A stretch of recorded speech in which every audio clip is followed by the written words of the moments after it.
Wythnos diwetha, fe fydd yna newid yn y fam ifanc o Gaernarfon, ac nid ar y glorian yn unig. Roedd Catherine yn fwy hyderus ac yn awyddus i gael mwy o bobl i ymuno hefo hi ar gynllun FFIT Cymru. So dwi'n newid creu grŵp ar Facebook ar enw Cyrraedd Caernarfon. Felly nos Iau diwetha, fe ddodd criw at ei gilydd i fynd rownd cae rygbi lleol hefo Catherine a Judith, a nes i ymuno fy nhw fyd. Nos dda, bobl hyfryd Caernarfon! Mae'n golygu'r byd i'r ddwy yma bych chi wedi dod, felly diolch yn fawr iawn iawn. Catherine sydd wedi trefnu'r cyfan, felly diolch Catherine!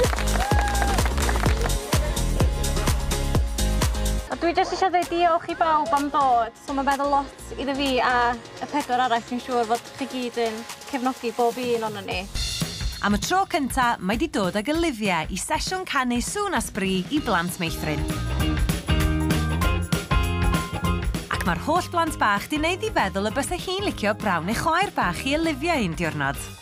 Yr hira oedd fi a Jack efo'n gilydd, nath ni benderfynu ni eisiau fwy o blant, ond fel nath yr amser mynd ymlaen, nath ni dechrau sylweddoli bod oedd ddim yn digwydd. So nath ni fynd a neud bach o tests a bethau. A wedyn, y peth gyntaf oedd nhw'n dweud oedd bod fi dros bwysau. Felly, y peth gyntaf oedd nhw'n suggestio ydi colli bwysau. Ond gath Jack test hefyd wedyn, gyda fo low count.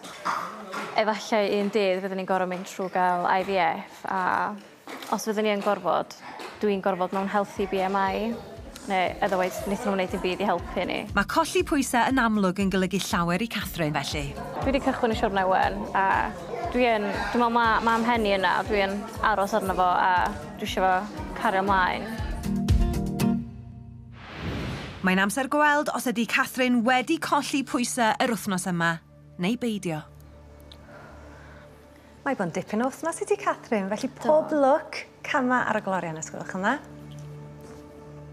Wythnos diwetha, oedd y tîm pwyso 16 stôn, 1 pwys a hanner, a dy dargedi oedd i golli 2 bwys.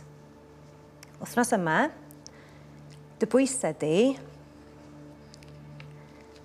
ydy 16 stôn, felly ti mond i colli pwys a hanner, felly ti ddim wedi cyrraedd dy darged yn anffodus, oce, Catherine? Iawn? Ie. Sioned? So, os yna unrhyw reswm fedri di feddwl am pam nes ti ddim bwrw dy darged? Dwi'n meddwl sy'n byd fatha'r rheswm pam swn i heb, so dwi wedi gwneud bob dim dwi fod i wneud, a dwi wedi pwysio fi hyn mwy ar yr sort of cardio o pethau, so dwi ddim yn gwybod pam. Dwi'n bach yn obsessed hefyd, bod fi heb, ond dwi rili wedi gwneud bob dim. A ti di dilyn y cynllun bwyd 100%? Dwi wedi gwneud bob dim. Bob dim? A gwythio'n hyn i ddod mwy ar yr exercise o bethau.